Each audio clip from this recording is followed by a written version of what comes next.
अस्सलामुअलैकुम दोस्तों, कैसे हैं आप सब। ज़रा सोचिए, अगर हम मिलकर एक ऐसा सोशल मीडिया प्लेटफॉर्म बनाए जो न सिर्फ यूट्यूब, टिकटॉक, फेसबुक की कॉपी नहीं हो, बल्कि हमारे अपने भी कुछ यूनिक फीचर इसमें शामिल हो, और आप इस ऐप को बिल्कुल एब्सोल्यूट ज़ीरो से बनता हुआ देखें। हर डिज़ाइन, हर प्लेन और हर लाइन ऑफ कोड आप खुद देखें, तो क्या आप इस जर्नी का हिस्सा बनना चाहेंगे? So welcome to the ether journey. मेरा नाम शुएब खान है और आप देख रहे हैं ईदर प्ले एपिसोड 1। ये सिर्फ एक यूट्यूब चैनल नहीं, बल्कि एक लॉन्ग टर्म मिशन है। इस सीरीज में हम न सिर्फ फ्लटर सीखेंगे, बल्कि रियल सॉफ्टवेयर इंजीनियरिंग भी सीखेंगे। अगर आज आप देखें इंटरनेट पर, तो हज़ारों की तादाद में वहाँ फ्लटर के ट्यूटोरियल मौजूद है, लेकिन अक्सर लोग ट्यूटोरियल देखते रह जाते हैं और कभी भी रियल प्रोजेक्ट नहीं बना पाते। इसीलिए मैंने फैसला किया है कि हम सिर्फ कॉन्सेप्ट नहीं पढ़ेंगे, बल्कि हम रियल स्टार्टअप प्रोजेक्ट बनाएंगे। आप मेरी सक्सेस भी देखेंगे और मिस्टेक्स भी। हम प्लानिंग भी करेंगे, आर्किटेक्चर भी समझेंगे, फायरबेस भी इस्तेमाल करेंगे, और आखिर में रियल प्रोफेशनल प्लेटफॉर्म भी बनाएंगे, जिसका नाम होगा ईदर प्ले। ईदर प्ले सिर्फ एक ऐप नहीं होगा, बल्कि ये एक सोशल प्लेटफॉर्म होगा जहां लोग अकाउंट्स बनाएंगे, वीडियोज अपलोड करेंगे, शॉर्ट्स देखेंगे, इसी तरह इमेज शेयर करेंगे, और क्रिएटर भी ग्रो करेंगे, और इसके साथ साथ अर्निंग भी करेंगे। और मुस्तकबिल में हम इसमें एआई फीचर भी ऐड करेंगे, उसके साथ साथ वॉलेट भी, उसके साथ साथ चैट भी, और भी बहुत सारे प्रोजेक्ट शामिल करेंगे। लेकिन एक मजबूत इमारत हमेशा एक मजबूत फाउंडेशन से शुरू होती है, और इसी तरह इस जर्नी का जो फाउंडेशन है वो है ईदर प्ले। तो चलिए अब इसके रोडमैप के बारे में समझते हैं, क्योंकि एक सही ऑर्डर से हम इसे बना सकेंगे। तो चलिए शुरू करते हैं। इसके जो रोडमैप है उसे बनाते हैं, लेकिन उस रोडमैप में हमारे पास मुख्तलिफ पेज है, तो उस पेज के बारे में हम बात करेंगे। तो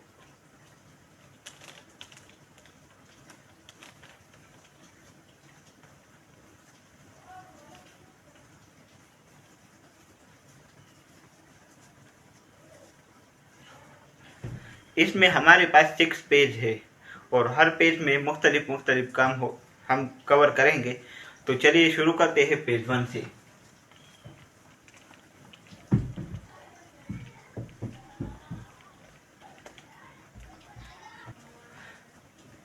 तो पेज 1 में हमारे पास 3 पॉइंट होते हैं, जिस पे हम बात करेंगे अभी। उसमें पहले नंबर पर है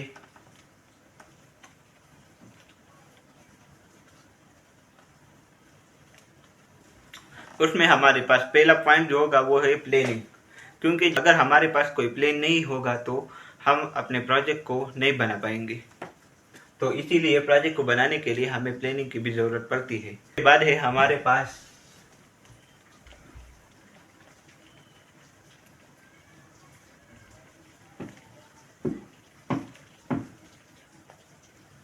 आर्किटेक्चर, यानी हम इस ऐप को किस तरह बनाएंगे, कौन से वक्त कौन सा काम होगा।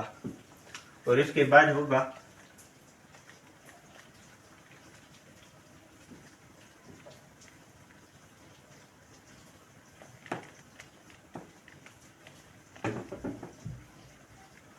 फोल्डर स्ट्रक्चर, क्योंकि फोल्डर स्ट्रक्चर में हम अपने सारे जो डेटा और फाइल्स हो गए वो हम इस फोल्डर स्ट्रक्चर में ऑर्गेनाइज करेंगे। इसी तरह पेज 2 भी है।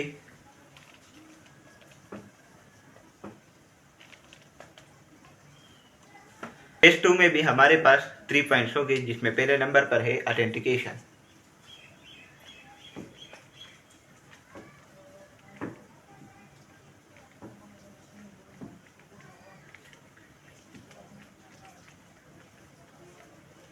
दूसरे नंबर पर है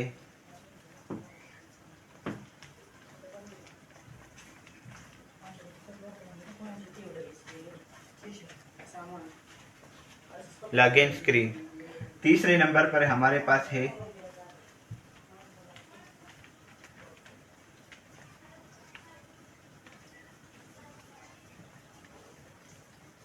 रजिस्टर स्क्रीन। ये हमारे पास पेज 2 है। इसके बाद हमारे पास पेज 3 होगा। इसी तरह हमारे पास पेज 3 होगा।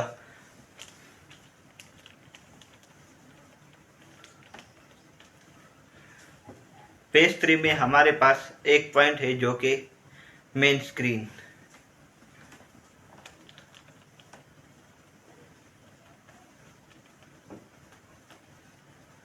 मेन स्क्रीन में हमारे पास बहुत सारे स्क्रीन आते हैं, जैसे कि upload screen, home screen, video screen, short screen, profile screen, notification screen, और भी बहुत सारे स्क्रीन होते हैं इसमें। इसी तरह हमारे पास होगा पेज 4।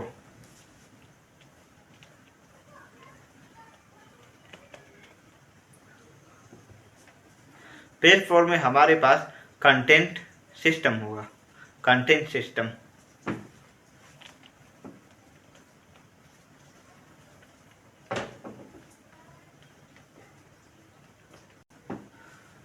सिस्टम में हमारे पास आएंगे जैसा कि post, comment, like, videos, share, ये सब हमारे पास कंटेंट सिस्टम में आएंगे। उसी तरह हमारे पास पेज 5 है।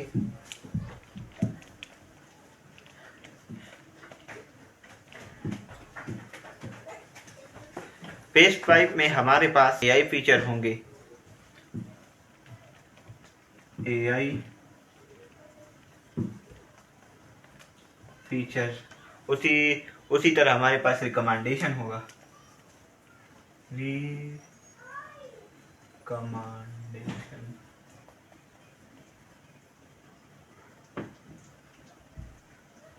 रिकमेंडेशन होगा, सर्च होगा,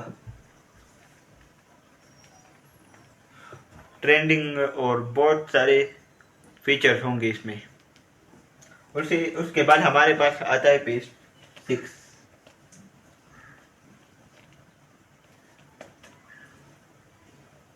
पेज 6 में हमारे पास ऑप्टिमाइजेशन होगा, सिक्योरिटी होगा, उसके साथ साथ एनिमेशन होगी, और डेवलपमेंट होगी, परफॉर्मेंस होगा।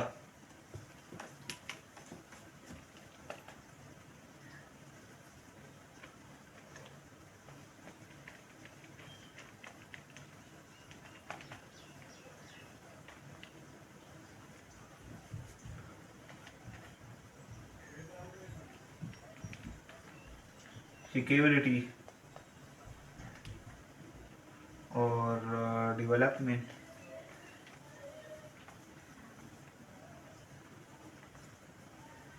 परफॉर्मेंस होगी।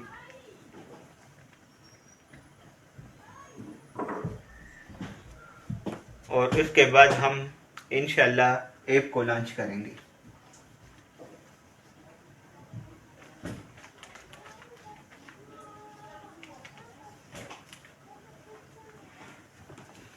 और इसके बाद हम ऐप को लॉन्च करेंगे तो आप लोगों ने देखा कि कैसे एक रियल प्रोफेशनल सॉफ्टवेयर बनता है, जिसके पीछे इतने सारे पेज होते हैं, इतने सारे ऑर्डर होते हैं। इन सभी ऑर्डर से गुजर कर ये रियल सॉफ्टवेयर और प्रोफेशनल सॉफ्टवेयर बनती है। तो चलिए पेज 1 से शुरू करेंगे, जिसमें पहले नंबर पे होगा प्लानिंग। आखिर प्लानिंग क्यों जरूरी है? Why planning is matter. Why planning is matter. Why planning is matter. फर्ज करें आप एक घर बनाना चाहते हैं, तो क्या आप सीधा ईंटें लगाना शुरू करेंगे? बिल्कुल नहीं, क्योंकि आप पहले नक्शा बनाएंगे, उसके बाद फाउंडेशन बनाएंगे, और उसके बाद आप घर बनाएंगे। तो सॉफ्टवेयर में भी बिल्कुल इसी तरह हमें एक प्लानिंग की ज़रूरत होती है, क्योंकि विदाउट प्लानिंग प्रोजेक्ट चंद हफ्तों में ही ख़राब हो जाता है।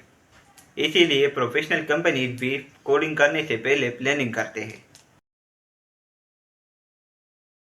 हमें मालूम है कि हम एक बड़ी सोशल मीडिया ऐप बनाने वाले हैं, तो हम इतने लार्ज डेटा को कैसे मुनज़्ज़म करेंगे? तो यहाँ हम पेज 1 के सेकंड नंबर पॉइंट पे आते हैं, जो कि है आर्किटेक्चर। पहले पे प्लानिंग था।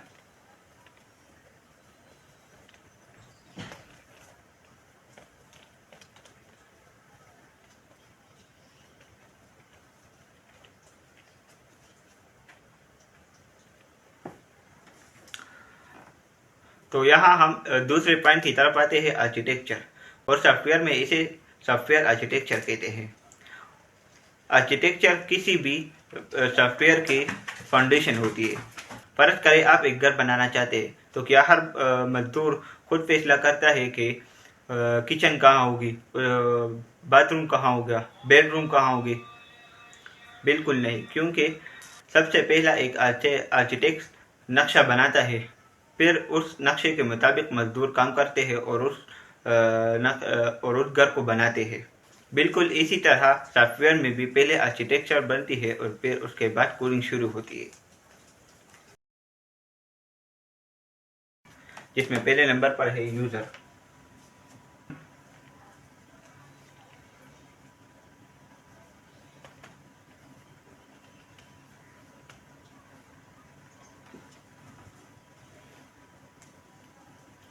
ये लेयर सबसे ऊपर रहती है, क्योंकि जब हमारे पास कोई यूजर ही नहीं होगा तो हमारे ऐप स्टार्ट कैसे होगा? तो इस लेयर में यूजर जो बटन दबाता है, उसके साथ साथ वीडियो अपलोड करना और लॉगिन करना, अपलोड करना, ये सब कुछ यूजर के हाथ में होता है। हर चीज की शुरुआत यूजर से होती है, तो इसीलिए ये लेयर सबसे ऊपर होती है। उसके बाद हमारे पास है लेयर 2। उसके बाद हमारे पास है लेयर 2 यूआई, यानी यूजर इंटरफेस। ये वो हिस्सा है जो यूजर देखता है, यानी login screen, home screen, video screen, notification screen, ये सारे यूजर इंटरफेस है। ये सिर्फ दिखाने का काम करते हैं, ये डेटाबेस से बराह रास्त बात नहीं कर सकती। इसके बाद हमारे पास लेयर 3 है,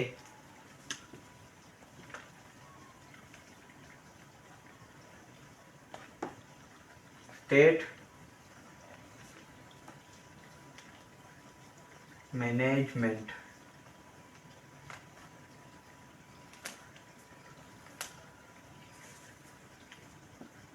स्टेट मैनेजमेंट का काम होता है कि वो मौजूदा हालत को मैनेज करता है, वो आपके सामने लाता है, यानी यूजर को शो करता है। तो फर्ज करें अगर एक यूजर लॉगिन हो जाता है, तो ऐप को कैसे पता चलेगा कि यूजर लॉगिन हुआ है और उसे क्या दिखाना है? तो ये सब कुछ स्टेट मैनेजमेंट का काम है कि ऐप को बताना कि यूजर लॉगिन हुआ है या नहीं और उसे क्या दिखाना है। इसके बाद हमारे पास फोर्थ लेयर होती है, जो कि है रिपोजिटरी।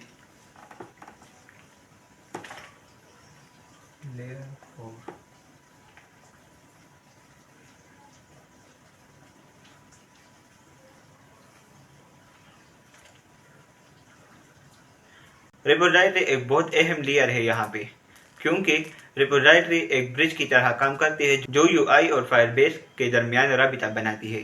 फर्ज करें अगर हम आज फायरबेस इस्तेमाल कर रहे हैं, अगर कल हम अपने सर्वर एपीआई इस्तेमाल करना चाहते हैं, तो हम पूरे के पूरे ऐप को नहीं बदलेंगे, सिर्फ हम रिपोजिटरी को तब्दील करेंगे। तो इसीलिए बड़ी प्रोफेशनल कंपनीज भी रिपोजिटरी पैटर्न को फॉलो करती है। इसके बाद हमारे पास है लेयर 5।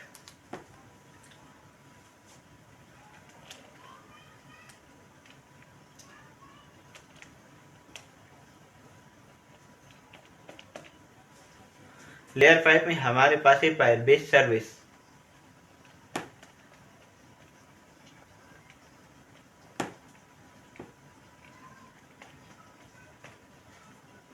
ये लेयर फायरबेस से बात करती है। मिसाल के तौर पर फायरबेस को कहती है कि लॉगिन हो जा, अपलोड इमेज, अपलोड वीडियो और save image, save video etcetera.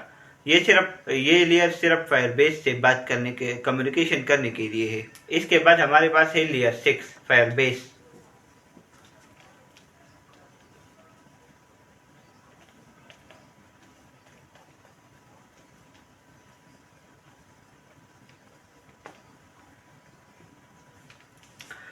Firebase हमारे पास एक बेकन की तरह काम करती है, जिसमें हम videos, user data, upload data, सब कुछ हम वहाँ पर स्टोर करते हैं। यानी ऐप का सारा डेटा फायरबेस में स्टोर होता है। तो चलो अब हम देखते हैं कि कंप्लीट फ्लो किस तरह होता है, कि ऐप कैसे तब्दील होता है, कैसे वो एपीआई से बात कर फायरबेस से बात करता है। वो सब कुछ हम एक कंप्लीट फ्लो के थ्रू देखते थे, ताकि आप लोग समझ जाओ कि ये कैसे काम करती है।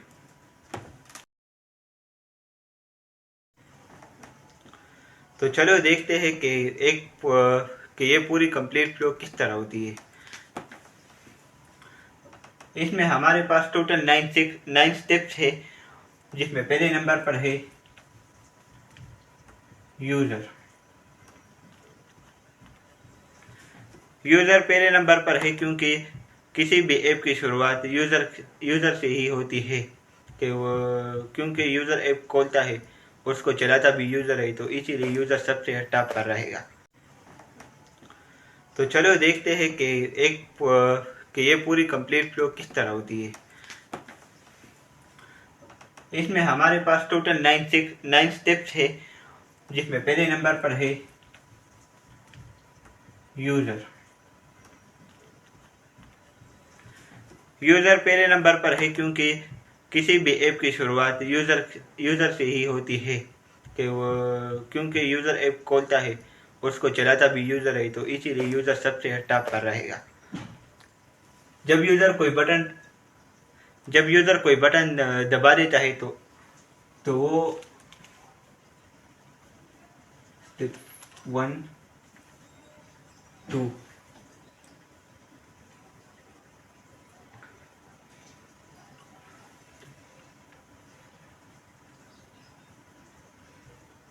तो वो स्टेप 2 की तरह चला जाता है, जो स्टेप 2 में है यूआई।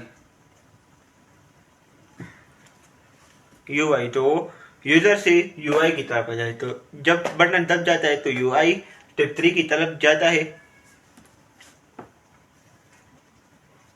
स्टेट मैनेजमेंट की तरफ। स्टेट मैनेजमेंट की तरफ। और स्टेट मैनेजमेंट फिर स्टेप 4 को, यानी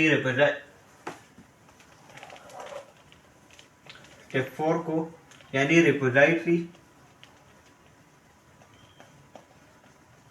स्टेट मैनेजमेंट रिपोजिटरी को रिक्वेस्ट भेजती है। फिर रिपोजिटरी यह डिसाइड करता है कि डेटा कहाँ से लाना है। फिर ये रिक्वेस्ट भेजती है फायरबेस सर्विस को।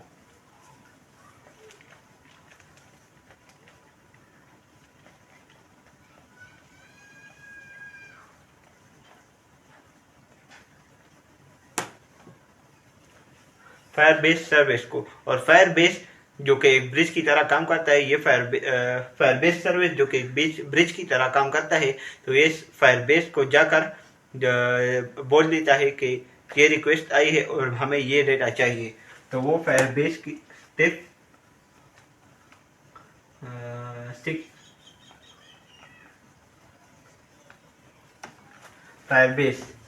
तो वो फायरबेस को जब रिक्वेस्ट दे देता है कि हमें ये डेटा चाहिए, तो फायरबेस उसको जवाब में वो डेटा दे देता है। तो वो वापस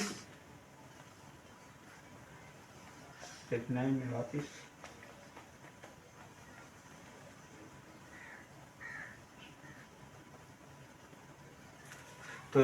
तो वो वापस फायरबेस सर्विस को वो डेटा, यानी वो जवाब दे देता है कि ये लो आपका डेटा। तो फायर सर्विस उसको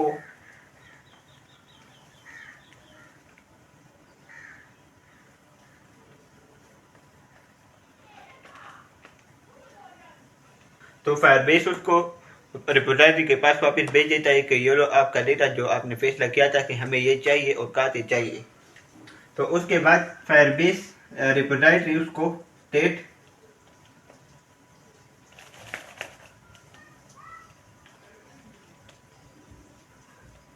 स्टेट के हवाले करता है, और स्टेट फिर उस मौजूदा हालत को चेंज करके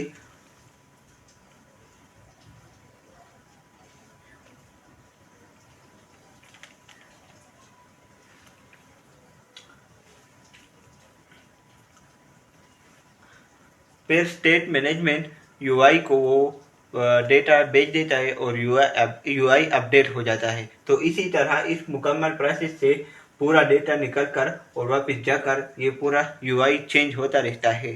तो ये है कंप्लीट फ्लो। दोस्तों, आर्किटेक्चर का मतलब ये नहीं कि वो कोडिंग को मुश्किल बनाए, बल्कि वो कोडिंग को आसान बनाती है फ्यूचर के लिए। अभी तो हम जब इसको फोल्डर में डिवाइड करते रहेंगे तो ये हमारे लिए मुश्किल होता रहेगा, लेकिन अगर बाद में हम इसको इस्तेमाल करने में आएंगे और इसको इस्तेमाल करेंगे तो हमें बहुत ज़्यादा आसानी होगी और हमें जो एरर या बग भी आएंगे तो वो हम बहुत आसानी से आइडेंटिफाई कर सकेंगे कि ये कहाँ से और किस फोल्डर में है। तो इसीलिए आर्किटेक्चर प्रोजेक्ट को मुख्तलिफ फोल्डर में ऑर्गेनाइज करता है। तो चलिए अब 1 के पॉइंट 3 की तरफ चलते हैं, जो कि है फोल्डर स्ट्रक्चर। तो चलो अब शुरू करते हैं पेज 1 के पॉइंट 3 पर, यानी फोल्डर स्ट्रक्चर। हम देखेंगे कि कैसे बड़ी कंपनियां यानी यूट्यूब, फेसबुक या गूगल अपने प्रोजेक्ट को फोल्डर में ऑर्गेनाइज करती है। पहले हम एंड्रॉयड स्टूडियो को खोलेंगे, उसके बाद हम आएंगे यहाँ लिप पर, उस पर राइट क्लिक करेंगे, न्यू पर क्लिक करेंगे, फिर यहाँ पर पैकेज। मेरे लैपटॉप पर ये पैकेज दिखा रहा है, लेकिन हो सकता है कि आपके लैपटॉप में ये डायरेक्टरी भी दिखाए, तो इसीलिए इनसे कंफ्यूज मत होना। या पैकेज या डायरेक्टरी ये दोनों एक ही चीज़ है। तो चलो अब हम अपना पहला फोल्डर क्रिएट करेंगे, जिसमें हमारे पास पहले नंबर पर होगा मॉडल। ये फोल्डर डेटा को रिप्रेजेंट करता है, मसलन यूज़र मॉडल, कमेंट, इसी तरह नोटिफिकेशन, ये सब कुछ यहाँ इस फोल्डर में सेव होगा। तो चलो मॉडल। अब हम दूसरा फोल्डर बनाएंगे सर्विसेज के नाम पर, सर्विसेज, एंटर। देखो ये फोल्डर बन गया है। अब सर्विसेज पे हम क्या करेंगे, सर्विसेज वो फोल्डर होगा जो फायरबेस और बैकएंड से बात करेगा, यानी लॉगिन करना, अपलोड करना, डाउनलोड करना, ये सब कुछ सर्विसेज का काम होगा। उसके बाद हम तीसरा फोल्डर बनाएंगे स्क्रीन के नाम पर,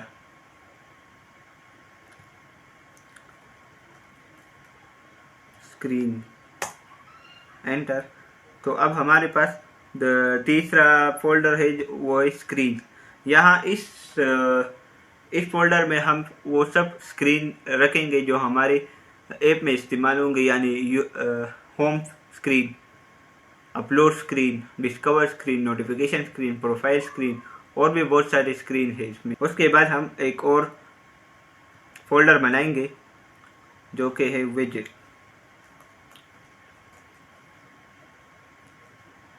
अब हमने चौथा फोल्डर बनाया जो कि विजेट्स।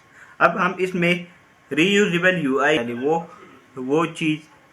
वो यूआई जो हमारे पास बार बार यूज होंगे, अगर हम इसको बार बार लिखेंगे इस प्रोजेक्ट में, तो हमारे पास इस प्रोजेक्ट का साइज भी बहुत बड़ा होगा और उसके साथ साथ ये हमें डिफ़िकल्टीज भी आएंगे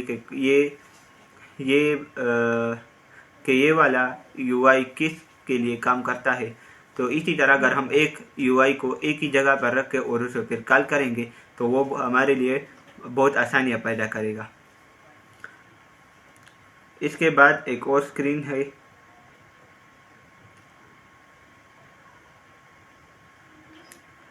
प्रोवाइडर। जैसा कि इसके नाम से भी पता चलता है कि ये स्टेट मैनेजमेंट के लिए काम करेगा, जो कि ऐप को कहेगा कि यूज़र लॉगिन हुआ है, इसने वीडियो को अपलोड किया है या ये वीडियो डाउनलोड कर रहा है। ये सब कुछ प्रोवाइडर का काम होगा, जो कि स्टेट मैनेजमेंट के लिए है।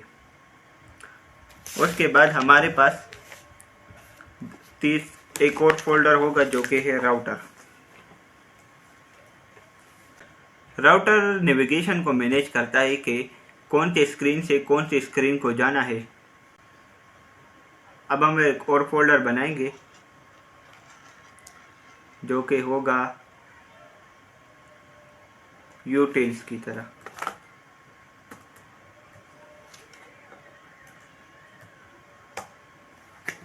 यूटिल ये हेल्पर फंक्शन होगा।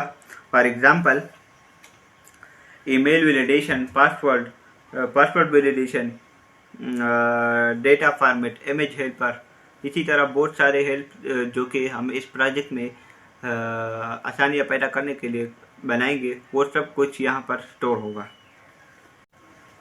तो जैसा कि आप लोगों ने देखा कि हमने कैसे इस प्रोजेक्ट को प्रोफेशनल प्रोजेक्ट फोल्डर स्ट्रक्चर में डिवाइड किया है। तो बड़ी बड़ी कंपनी यानी गूगल, यूट्यूब, टिकटॉक भी अपने प्रोजेक्ट को इसी तरह फोल्डर में ऑर्गेनाइज करता है, क्योंकि बाद में हम इसको बहुत अच्छी तरह से समझ सकते हैं, इसको मैनेज कर सकते हैं। कोई प्रॉब्लम आई तो वो कहाँ से होगी वो भी हमें आसानी से पता चल सकता है। अगर हम सारे डेटा को एक ही फाइल में स्टोर करेंगे तो ये हमारे लिए बहुत ज़्यादा मुश्किल होगा, उसको ऑर्गेनाइज करना भी मुश्किल होगा, उसमें बग्स आइडेंटिफाई करना भी मुश्किल होगा, और इसी तरह हम कोड को ईजिली ऑर्गेनाइज भी नहीं कर सकेंगे।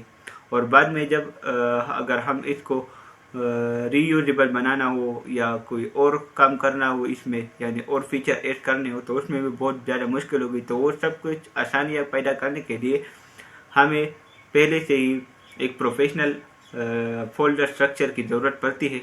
तो आज हमने सीखा कि इधर प्ले क्या है, इधर जर्नी, हमारी जर्नी क्या है, और हमारे रोड मैप के बारे में जाना, और इस तरह प्लानिंग के बारे, आर्किटेक्चर के बारे में, और फोल्डर स्ट्रक्चर के बारे में। लेकिन अभी असल कोडिंग हमने शुरू नहीं की है। अगले एपिसोड में हम ज़रूर फ्लटर का इस्तेमाल करेंगे और प्रोफेशनल यूआई और प्रोफेशनल लॉगिन स्क्रीन बनाएंगे, और उसे फायरबेस से भी कनेक्ट करेंगे। तो इसलिए अगले एपिसोड को बिल्कुल भी मिस मत करना। अगर आप इस जर्नी का हिस्सा बनना चाहते हैं तो अभी हमारे चैनल को सब्सक्राइब करें, और अगर ये वीडियो पसंद आई तो इसे लाइक करें, और कमेंट करें कि आप इस जर्नी में किस फीचर का सबसे ज़्यादा इंतज़ार कर रहे हैं, और हमें कमेंट में ये भी बताइए कि आप इस ऐप में कौन से फीचर ऐड करना चाहेंगे। हो सकता है आपका वो फीचर या वो आइडिया मुस्तकबिल में इधर प्ले का हिस्सा बन जाए। तब तक के लिए अल्लाह हाफिज़।